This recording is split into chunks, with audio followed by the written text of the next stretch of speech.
രണ്ട് കൈകളും കൂപ്പി നിന്ന് എന്നെ രക്ഷിക്കണം, എന്റെ ജീവൻ രക്ഷിക്കണം എന്ന് പറഞ്ഞ കുത്തുബുദ്ദീൻ അൻസാരിയെ, ബംഗാളിലെ അന്നത്തെ ഗവൺമെന്റ് കുത്തുബുദ്ദീൻ അൻസാരിയെ അഹമ്മദാബാദിൽ നിന്ന് ദത്തെടുത്തു കൊണ്ടുപോയി അവിടെ താമസിപ്പിച്ചു. 4 മാസം മുമ്പ് കുത്തുബുദ്ദീൻ അൻസാരി കൽക്കട്ടയോട് വിട പറഞ്ഞു. അദ്ദേഹം അഹമ്മദാബാദിലേക്ക് പോകാൻ തീരുമാനിച്ചു. പത്രക്കാർ ചോദിച്ചു അദ്ദേഹത്തോട്, നിങ്ങളുടെ കുടുംബത്തെ നിങ്ങളുടെ കൺമുന്നിൽ വെച്ച് വെട്ടിക്കൊന്നതിന് സാക്ഷിയായിട്ടുള്ള ആളാണ് നിങ്ങൾ. നിങ്ങൾക്ക് വേണ്ടപ്പെട്ടവർ, നിങ്ങളുടെ സുഹൃത്തുക്കൾ, അവരെ മുഴുവൻ നിങ്ങളുടെ മുന്നിലിട്ട് കശാപ്പ് ചെയ്തു അഹമ്മദാബാദ്. ആ നഗരത്തിലേക്ക് തിരിച്ചു പോകാൻ നിങ്ങൾക്ക് എങ്ങനെ കഴിയും? കുത്തുബുദ്ദീൻ അൻസാരി പറഞ്ഞത്, എന്നോട് ഒരുപാട് അപരാധം ചെയ്തിട്ടുണ്ട് അഹമ്മദാബാദ്, പക്ഷേ ഞാൻ ഈ നഗരത്തിലെത്തിയതിന് ശേഷം ഉറങ്ങിയിട്ടില്ല. എന്റെ നാടിനെ കുറിച്ച്, ഞാൻ പെറ്റുവീണ മണ്ണിനെ കുറിച്ച്, ഞാൻ വളർന്ന സാഹചര്യത്തെ കുറിച്ച് ഓർമ്മകൾ തികട്ടി വരാത്ത ഒരു നിമിഷം പോലും ഉണ്ടായിട്ടില്ല. മതങ്ങൾക്കും വിശ്വാസങ്ങൾക്കും അപ്പുറമാണ് ജനിച്ച മണ്ണും നാം ജീവിക്കുന്ന ചുറ്റുപാടുകളും സാഹചര്യങ്ങളും എന്ന് നാം തിരിച്ചറിയണം. അതുകൊണ്ട് തന്നെയാണ് പ്രവാചകൻ സല്ലല്ലാഹു അലൈഹി വസല്ലം പറഞ്ഞത്, രാജ്യസ്നേഹം ഈമാന്റെ പകുതിയാണ് എന്ന്. രാജ്യസ്നേഹം ഓരോ രാജ്യത്ത് ജീവിക്കുന്ന മുസ്ലിങ്ങളെ സംബന്ധിച്ചിടത്തോളം വളരെ പ്രധാനമാണ്. ഒരിക്കലും മുസ്ലിങ്ങൾക്ക് ഭീകരവാദികളോ തീവ്രവാദികളോ ആകാൻ കഴിയില്ല. നാട് വിഭജിക്കപ്പെട്ട കാലത്ത് പോലും ഇല്ലാത്ത തരത്തിലുള്ള അകൽച്ചയാണ് ഹൈന്ദവ മുസ്ലിം ജനവിഭാഗങ്ങൾക്കിടയിൽ നമ്മളുടെ നാട്ടിൽ ഇന്ന് സംഭവിച്ചുകൊണ്ടിരിക്കുന്നത്. ഈ അടുത്ത് ഷബ്ന ആസ്മി എന്ന് പറയുന്ന ഇന്ത്യയുടെ രാജ്യസഭാംഗം, രാജ്യത്തിലെ അറിയപ്പെടുന്ന സാംസ്കാരിക പ്രവർത്തക, ബോംബെയിൽ നിന്ന് ഒരു കാര്യം നമ്മളോട് പറയുകയുണ്ടായി.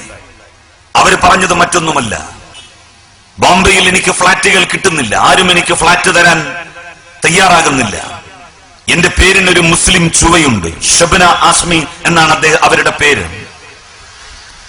എന്നിട്ട് അവര് തന്നെ പറഞ്ഞു, എനിക്ക് മുസ്ലിങ്ങളുമായി രണ്ട് കാര്യങ്ങളിലെ ബന്ധമുള്ളൂ. ഒന്ന്, മുസ്ലിങ്ങൾ ബിരിയാണി കഴിക്കും, എനിക്കും ബിരിയാണി ഇഷ്ടമാണ്. 2, മുസ്ലിം സ്ത്രീകൾ ധരിക്കാറുള്ള ലാച്ച എന്ന വേഷവിധാനം ഇഷ്ടപ്പെട്ടതുകൊണ്ട് ചില സന്ദർഭങ്ങളിൽ ഞാൻ ഉപയോഗിക്കും. ഈ 2 കാര്യങ്ങളിലല്ലാതെ മുസ്ലിങ്ങളുമായി ഒരു ബന്ധവും എനിക്കില്ല. എന്നിട്ട് എന്റെ സ്ഥിതിയാണ് ബോംബെയിൽ ഇത് നമ്മളുടെ രാജ്യത്ത് ഉണ്ടായിട്ടുള്ള ഒരു കാര്യമാണ്. എങ്ങനെയാണ് ഈ അകൽച്ചയുണ്ടായത്? 1990-കൾക്ക് ശേഷമാണ് ഈ അകൽച്ച നമ്മളുടെ നാട്ടിൽ ഉണ്ടായത്, നമ്മളുടെ രാജ്യത്തുണ്ടായത്. 90-കൾ വരെ ഈ ഭീകരവാദികൾ എവിടെയായിരുന്നു? ഈ തീവ്രവാദികൾ എവിടെയായിരുന്നു? 90-കളിൽ സോവിയറ്റ് യൂണിയൻ ഇല്ലാതായി. കിഴക്കൻ യൂറോപ്യൻ രാജ്യങ്ങളിൽ സോഷ്യലിസ്റ്റ് ഭരണക്രമങ്ങൾ അവസാനിച്ചു. അമേരിക്കയുടെ അപ്രമാദിത്വം സ്ഥാപിക്കപ്പെട്ടു. അമേരിക്കക്ക് ഒരു ശത്രു വേണം ലോകത്ത് മുന്നോട്ടു പോകാൻ. സമാധാനത്തിൽ രാജ്യങ്ങളും സമൂഹങ്ങളും ജീവിച്ചാൽ അതിന്റെ ഏറ്റവും വലിയ നഷ്ടം സംഭവിക്കാൻ പോകുന്നത് അമേരിക്കക്കാണ്. യുദ്ധോപകരണങ്ങൾ ഉണ്ടാക്കുന്ന കമ്പനികൾ ഏറ്റവും അധികം ലോകത്ത് പ്രവർത്തിക്കുന്നത് അമേരിക്കയിലാണ്. യുദ്ധക്കമ്പനികളുടെ മുതലാളിമാർ സമ്പത്ത് വാരിക്കൂട്ടുന്ന രാജ്യവും അമേരിക്കയാണ്. നാട്ടിൽ യുദ്ധമുണ്ടായില്ലെങ്കിൽ, അസമാധാനത്തിന്റെ വിത്ത് പാകപ്പെട്ടില്ലെങ്കിൽ അതിൽ ഏറ്റവും വിഷമം അമേരിക്ക എന്ന് പറയുന്ന രാജ്യത്തിനാണ് ഉണ്ടാവുക. അതുകൊണ്ടാണ് അവർ ലോകത്തിന്റെ വിവിധ ദിക്കുകളിൽ ആഭ്യന്തര സംഘർഷങ്ങൾ ഉണ്ടാക്കുവാൻ വേണ്ടി ബോധപൂർവമുള്ള ശ്രമങ്ങൾ നടത്തിയത്. വിവിധ മതജന വിഭാഗങ്ങൾ തമ്മിൽ സംഘർഷഭരിതമായ സ്ഥിതി ഉണ്ടാക്കുക, വ്യത്യസ്ത മതവിഭാഗങ്ങൾക്കിടയിൽ ഒരിക്കലും അടുക്കാനാകാത്ത വിധം സംശയത്തിന്റെ കരിനിഴൽ വീഴ്ത്തുക. ഇന്ത്യയിലും അത്തരത്തിലുള്ള കരിനിഴൽ വീഴ്ത്തപ്പെട്ടു. ഇസ്ലാമിക ഭീകരവാദത്തിന്റെ ആദ്യത്തെ ബോംബ് പൊട്ടിയത് ഇന്ത്യയിലല്ല, സൗദി അറേബ്യയുടെ തലസ്ഥാനമായിട്ടുള്ള റിയാദിലാണ്. റിയാദിൽ ബോംബ് പൊട്ടി മണിക്കൂറുകൾ കഴിയുന്നതിന് മുൻപ് അമേരിക്കൻ പ്രതിനിധികൾ അവിടെ ഓടിയെത്തി. എന്നിട്ട് അവിടുത്തെ രാജാക്കന്മാരോട് പറഞ്ഞു, ഇതാ ഇസ്ലാമിക ഭീകരവാദം എന്ന ഒരു പുതിയ ആശയം രൂപകൽപ്പന ചെയ്ത് പ്രയോഗവൽക്കരണത്തിലേക്ക് നീങ്ങുകയാണ്. നിങ്ങളുടെ രാജ്യത്ത് കണ്ട ഈ സ്ഫോടനം അവരാണ് ഉണ്ടാക്കിയത്. അവർ നിങ്ങളുടെ ഭരണം ഇല്ലാതാക്കുക എന്നുള്ളതാണ് ലക്ഷ്യമിടുന്നത്. അതുകൊണ്ട് നിങ്ങളുടെ ഭരണം സുസ്ഥിരമാകണമെങ്കിൽ, ഈ രാജ്യത്ത് ഇതുപോലെയുള്ള പൊട്ടിത്തെറികൾ ഇല്ലാതാവണമെങ്കിൽ ഞങ്ങളുടെ പട്ടാളക്കാർ നിങ്ങളുടെ രാജ്യത്ത് വിന്യസിക്കപ്പെടണം, ഞങ്ങളുടെ പട്ടാള ക്യാമ്പ് നിങ്ങളുടെ രാജ്യത്ത് സ്ഥാപിക്കപ്പെടണം. അങ്ങനെയാണ് വിശുദ്ധ കഅബാലയം സ്ഥിതി ചെയ്യുന്ന വിശുദ്ധ റൗള ഷെരീഫ് സ്ഥിതി ചെയ്യുന്ന സൗദി അറേബ്യയിൽ അമേരിക്കൻ പട്ടാളക്കാർ വിന്യസിക്കപ്പെട്ടത്. അമേരിക്കക്ക് സ്വന്തമായി പട്ടാള ക്യാമ്പ് ഉണ്ടായത്. ലോകത്ത് എണ്ണസമ്പന്ന മുസ്ലിം രാജ്യങ്ങളിൽ എല്ലാം അമേരിക്ക ഇതിനകം പട്ടാള ക്യാമ്പുകൾ സ്ഥാപിച്ചു കഴിഞ്ഞു. അവരുടെ പട്ടാളക്കാരെ വിന്യസിച്ചു കഴിഞ്ഞു. 2 രാജ്യങ്ങളിലാണ് അമേരിക്കക്ക് സൈനിക താവളങ്ങളും അവരുടെ പട്ടാളവും ഇല്ലാത്തത്. ഒന്ന് ഇറാനും മറ്റൊന്ന് സിറിയയുമാണ്. ആ 2 രാജ്യങ്ങളെയും കശാപ്പ് ചെയ്യാൻ അതുകൊണ്ട് തന്നെയാണ് അമേരിക്ക ഇറങ്ങി തിരിച്ചിരിക്കുന്നത്. Saudi Arabia, Kuwait, Qatar, UAE, Iraq, Afghanistan, Libya, എങ്ങനെയൊക്കെ മുസ്ലിം സമൂഹത്തെ താറടിച്ച് കാണിക്കുവാൻ വേണ്ടി കഴിയുമോ അത്രയൊക്കെ താറടിച്ച് കാണിക്കുകയാണ് അമേരിക്കയും അവരുടെ വാർത്താ മാധ്യമങ്ങളും. ഏറ്റവും അവസാനം ലിബിയയിൽ മുഹമ്മദ് ഗദ്ദാഫിയെ സ്ഥാനഭ്രഷ്ടനാക്കി. നിങ്ങൾ ആ കാഴ്ച കണ്ടു. നമ്മളെല്ലാവരും അമേരിക്ക വളരെ ആസൂത്രിതമായി രൂപകൽപ്പന ചെയ്തതായിരുന്നു ആ രംഗങ്ങളൊക്കെ. മുഹമ്മദ് ഗദ്ദാഫിക്ക് കുറ്റങ്ങൾ ഉണ്ടാവാം, പക്ഷേ ആഫ്രിക്കയിലെ ഒന്നുമല്ലാതിരുന്ന ഒരു രാജ്യത്തെ ഏറ്റവും കൂടുതൽ ലോകത്ത് പ്രതിശീർഷ വരുമാനമുള്ള നാടുകളിൽ ഒന്നാക്കി മാറ്റുന്നതിൽ ആ ഭരണാധികാരി വഹിച്ച പങ്ക് ലോകത്ത് ഒരാൾക്കും നിഷേധിക്കാൻ കഴിയില്ല. 40 വർഷം അധികാരത്തിലിരുന്നപ്പോ ഏതൊരു മനുഷ്യനും ദുഷിച്ചു പോകും. അത്തരത്തിലുള്ള ദുഷിപ്പ് ഗദ്ദാഫിക്കും സംഭവിച്ചിട്ടുണ്ട്. പക്ഷെ തെരുവിലൂടെ ഗദ്ദാഫിയെ വലിച്ചിഴച്ചു. അത് ലോകത്തുള്ള മുസ്ലിം ഭരണാധികാരികൾക്കൊരു മുന്നറിയിപ്പായിരുന്നു. ഞങ്ങളുടെ ഇംഗിതത്തിന് നിങ്ങൾ വഴങ്ങിയില്ലെങ്കിൽ നിങ്ങളും ഇതുപോലെ തെരുവിലൂടെ നിങ്ങളുടെ ആളുകളാൽ വലിച്ചിഴക്കപ്പെടും. വെറുതെ ഗദ്ദാഫി കീഴടങ്ങിയതല്ല. 26,000 തവണയാണ് ലിബിയയുടെ ആകാശത്തിന് മുകളിൽ നിന്ന് നാറ്റോ സഖ്യം ബോംബുകൾ വർഷിച്ചത്. അങ്ങനെയാണ് ഗദ്ദാഫിയെ കീഴടക്കിയത്. എന്നിട്ട് തെരുവിലൂടെ വലിച്ചഴച്ചു കൊണ്ടുപോയി അദ്ദേഹത്തിന്റെ മലദ്വാരത്തിൽ കത്തി കയറ്റിയാണ് അതിക്രൂരമായി കൊല ചെയ്തത്. അങ്ങനെ കൊല ചെയ്യാൻ പാടുണ്ടായിരുന്നു. എന്ത് തെറ്റ് ചെയ്താലും സദാം ഹുസൈനെ വിചാരണ ചെയ്ത് പരിഹാസ്യമായി വിചാരണ ചെയ്തതുപോലെയെങ്കിലും വിചാരണ ചെയ്യണമായിരുന്നു.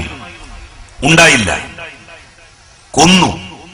എന്നിട്ട് ഇറച്ചി സൂക്ഷിക്കുന്ന ഒരു മാർക്കറ്റിന്റെ ഫ്രീസറിൽ അദ്ദേഹത്തിന്റെ മൃതശരീരം വെച്ചു. ഇസ്ലാം ഒരു മൃതശരീരത്തോട് കാണിക്കേണ്ട മര്യാദയെക്കുറിച്ച് പറയുന്നുണ്ട്. ഒരു മൃതശരീരത്തോട് സാമാന്യമായി ഒരു വിശ്വാസി കാണിക്കേണ്ട മര്യാദ, ആ മര്യാദ പോലും ലംഘിക്കപ്പെട്ടു.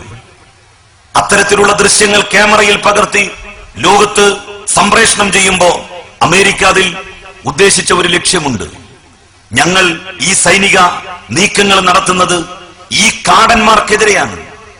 ഒരു മൃതശരീരത്തോട് പോലും നീതി കാണിക്കാൻ കഴിയാത്ത ഈ ക്രൂരന്മാരായ മുസ്ലിങ്ങൾക്കെതിരെ, ഈ അപരിഷ്കൃതരായ മുസ്ലിങ്ങൾക്കെതിരെ, അവർക്കെതിരെയാണ് ഞങ്ങളുടെ പടയൊരുക്കം എന്ന് ലോകത്തോട് പറയാതെ പറയുകയായിരുന്നു. ഗദ്ദാഫിയെ വധിച്ചതിലൂടെയും അദ്ദേഹത്തിന്റെ മൃതശരീരത്തോട് വലിയ അപമാനം കാണിച്ചതിലൂടെയും. ഗദ്ദാഫി തന്റെ നാട്ടിൽ ഇത്ര അപരിഷ്കൃതനും ഇത്ര ഭ്രഷ്ട് കൽപ്പിക്കപ്പെട്ടവനുമായിരുന്നു എങ്കിൽ എന്തുകൊണ്ട് ഗദ്ദാഫിയുടെ മൃതദേഹം അദ്ദേഹത്തിന്റെ ബന്ധുക്കൾക്ക് സംസ്കരിക്കാൻ വേണ്ടി കൊടുത്തില്ല? അമേരിക്ക ഇന്ന് ചെയ്യുന്നത് പോലെ ഗദ്ദാഫിയെ അദ്ദേഹത്തിന്റെ ഖബറിടത്തിൽ ലിബിയക്കാർ കാർക്കിച്ചു തുപ്പി കടന്നു പോകുന്നത് ദൃശ്യത്തിലെടുത്ത് ക്യാമറയിൽ പകർത്തി ലോകത്തിന്റെ മുമ്പിൽ അവർക്ക് സംപ്രേഷണം ചെയ്യാമായിരുന്നില്ലേ? ഗദ്ദാഫിയുടെ മൃതശരീരത്തെ അമേരിക്ക ഭയപ്പെട്ടു. ചരിത്രത്തിൽ അങ്ങനെ പലരുടെ മൃതശരീരങ്ങളെയും ഭരണകൂടങ്ങൾ ഭയപ്പെട്ടിരുന്നു. 1921 മലബാർ കലാപം അടിച്ചമർത്തി വാരിയംകുന്നത്ത് കുഞ്ഞഹമ്മദ് ഹാജിയെ പിടികൂടി.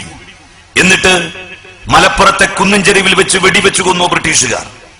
ആ മൃതദേഹം ബന്ധുക്കൾക്ക് വിട്ടുകൊടുത്തില്ല സംസ്കരിക്കാൻ.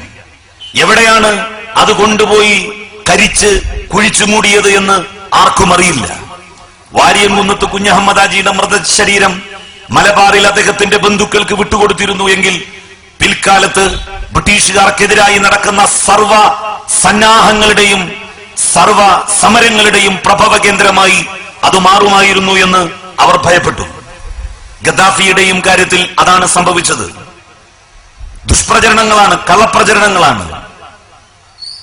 സദ്ദാമിനെ പിടികൂടി, ഒരു പെരുന്നാൾ ദിവസം തൂക്കിലേറ്റി. ലോകത്താദ്യമായിരുന്നു ഒരാളെ തൂക്കിലേറ്റുന്ന കാഴ്ച ദൃശ്യമാധ്യമങ്ങളിലൂടെ നമ്മൾ കണ്ടത്. അതും ഞങ്ങൾ അനുസരിച്ചില്ലെങ്കിൽ പെരുന്നാളിന് നിങ്ങളെ തൂക്കിലേറ്റും, ചോദിക്കാൻ ആരുമുണ്ടാകില്ല എന്ന് മുസ്ലിം രാജാക്കന്മാരോടും ചക്രവർത്തിമാരോടും ഭരണാധികാരികളോടും അമേരിക്ക പറയുകയായിരുന്നു. തങ്ങളെ അനുസരിക്കാത്തവരെ അനുസരിപ്പിക്കുക എന്നുള്ള തന്ത്രമാണ് അവർ ലോകത്ത് നടത്തിക്കൊണ്ടിരിക്കുന്നത്. ഇന്ത്യയിലും അവരാണ് ഹൈന്ദവ മുസ്ലിം ജനവിഭാഗങ്ങൾക്കിടയിൽ ഈ അകൽച്ച സൃഷ്ടിക്കുമാറുള്ള കലാപങ്ങളും സംഘർഷങ്ങളും സൃഷ്ടിക്കുന്നത്. 90കളിൽക്ക് ശേഷമാണ് ഇത് സംഭവിക്കുന്നത് എന്ന് ഞാൻ പറഞ്ഞു. മതാടിസ്ഥാനത്തിൽ ഇന്ത്യ വിഭജിക്കപ്പെട്ട കാലത്ത് പോലും ഇത്ര വലിയ അകൽച്ചയും ഇത്ര വലിയ അസഹിഷ്ണുതയും ഹൈന്ദവ മുസ്ലിം ജനവിഭാഗങ്ങൾക്കിടയിൽ ഉണ്ടായിട്ടില്ല. 1992 ഡിസംബർ 6-ാം തീയതി ബാബറി മസ്ജിദ് തകർക്കപ്പെട്ടതോടുകൂടിയാണ് ഇന്ത്യയിൽ ഈ അകൽച്ചയുടെ ആരംഭം കുറിക്കപ്പെടുന്നത്.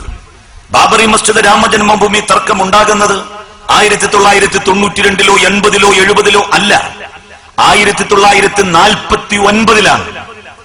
അന്നാണ് ബാബറി മസ്ജിദിന്റെ മിഹ്റാബിൽ ഒരു വിഗ്രഹം സ്വയംഭൂവായിരിക്കുന്നു എന്ന് പറഞ്ഞ് ആ പള്ളി അടച്ചുപൂട്ടിയത്. അന്ന് മുതൽ നമസ്കാരം അവിടെ നിർവഹിക്കപ്പെടുന്നില്ല.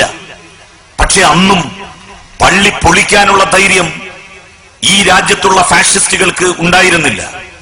അവർക്ക് ആ ധൈര്യം കൈവന്നത് സോഷ്യലിസ്റ്റ് ചേരി ദുർബലമാവുകയും സോവിയറ്റ് യൂണിയൻ എന്ന് പറയുന്ന രാജ്യമില്ലാതാവുകയും അമേരിക്കയുടെ അപ്രമാദിത്വം ലോകത്ത് സ്ഥാപിക്കപ്പെടുകയും ചെയ്തിരിക്കുന്നു എന്നുള്ള തിരിച്ചറിവ് അവർക്ക് ലഭിച്ചപ്പോഴാണ്. ഇന്ത്യയുടെ ഔദ്യോഗിക വാർത്താ അന്വേഷണ ഏജൻസി ആയിട്ടുള്ള NIA ആണ് പറഞ്ഞത് ബോംബെയിലെ ഈ ആക്രമണത്തിന്റെ സൂത്രധാരൻ അമേരിക്കൻ പൗരനായ റിച്ചാർഡ് ഹാഡ്ലിയാണ് എന്ന്. ആ റിച്ചാർഡ് ഹാഡ്ലിയെ നമുക്ക് ഇന്നുവരെ വിട്ടുകിട്ടിയിട്ടില്ല. ഇസ്രായേൽ നയതന്ത്ര ഉദ്യോഗസ്ഥൻ അദ്ദേഹത്തിന്റെ ഭാര്യയെ കൊല്ലാൻ ശ്രമിച്ചു എന്നുള്ളതിന്റെ പേരിലാണ് മുഹമ്മദ് അഹമ്മദ് ഖാസിമി എന്ന് പറയുന്ന ഒരു മുസ്ലിം പത്രപ്രവർത്തകനെ ഭരണകൂടം പിടികൂടി ജയിലിൽ അടച്ചിരിക്കുന്നത്.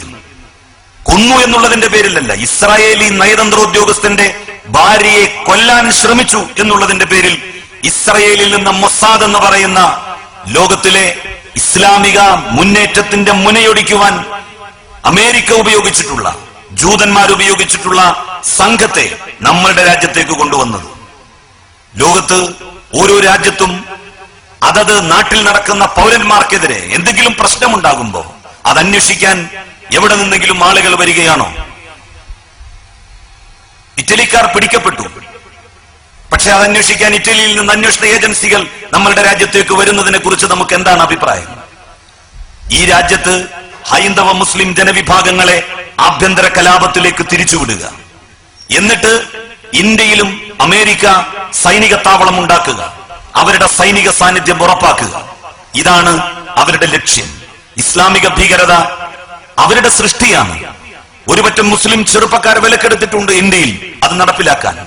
അസീമാനന്ദയെ പോലെയുള്ള സന്യാസിമാരെ വിലക്കെടുത്തിട്ടുണ്ട്. പുരോഹിതനെ പോലെയുള്ള ഇന്ത്യൻ മിലിറ്ററിയിൽ നിന്ന് റിട്ടയർ ചെയ്തവരെ വിലക്കെടുത്തിട്ടുണ്ട്. രാജ്യത്തിന്റെ ഓരോ ഭാഗത്തും ഇത്തരത്തിലുള്ള കലാപങ്ങൾ, സംഘർഷങ്ങൾ നടക്കുന്നു. 90കൾക്ക് ശേഷം ഇന്ത്യയിൽ 1 ലക്ഷത്തോളം മുസ്ലിം ചെറുപ്പക്കാരാണ് വിവിധ ബോംബ് സ്ഫോടന കേസുകളിൽ വിചാരണ തടവുകാരായി ഇന്ത്യയിലെ വ്യത്യസ്ത ജയിലുകളിൽ കഴിയുന്നത് എന്ന് പറഞ്ഞാൽ നമുക്ക് വിശ്വസിക്കാൻ പ്രയാസമുണ്ടാകും. നിങ്ങൾ കേട്ടിട്ടില്ലേ, ഇന്ത്യയുടെ പാർലമെന്റ് ആക്രമിക്കപ്പെട്ടു. ആ പാർലമെന്റ് ആക്രമണ കേസിൽ വധശിക്ഷയ്ക്ക് വിധിക്കപ്പെട്ട അബ്ദുറഹിമാൻ ഗീലാനി എന്ന് പറയുന്ന ഇന്ത്യയിലെ ജാമിയ മില്ലിയ സർവകലാശാലയിലെ പ്രൊഫസർ തൂക്കുമരത്തിന്റെ തണലിൽ നിന്നാണ് രക്ഷപ്പെട്ടു പോകുന്നത്. എങ്ങനെയാണ് രക്ഷപ്പെട്ടത്? ഇന്ത്യയിലെ മതജാതി വ്യത്യാസമില്ലാതെ രാഷ്ട്രീയ ഭേദമന്യേ മുഴുവൻ പത്രപ്രവർത്തകരും, രാഷ്ട്രീയ പാർട്ടികളല്ല, പത്രപ്രവർത്തകരും അതിശക്തമായി നിരപരാധിയാണ് അബ്ദുറഹിമാൻ ഗീലാനി എന്ന് സ്ഥാപിച്ചു. അതിനെ മുഖവിലക്കെടുക്കാതിരിക്കാൻ കഴിഞ്ഞില്ല ഭരണകൂടത്തിന്. ഇന്ത്യൻ പാർലമെന്റ് ആക്രമിക്കപ്പെട്ട കേസിൽ തൂക്കിക്കൊല്ലലിന് വിധേയമാക്കപ്പെട്ട, ശിക്ഷിക്കപ്പെട്ട അബ്ദുറഹിമാൻ ഗീലാനിയെയാണ് ഭരണകൂടം മോചിപ്പിച്ചത്.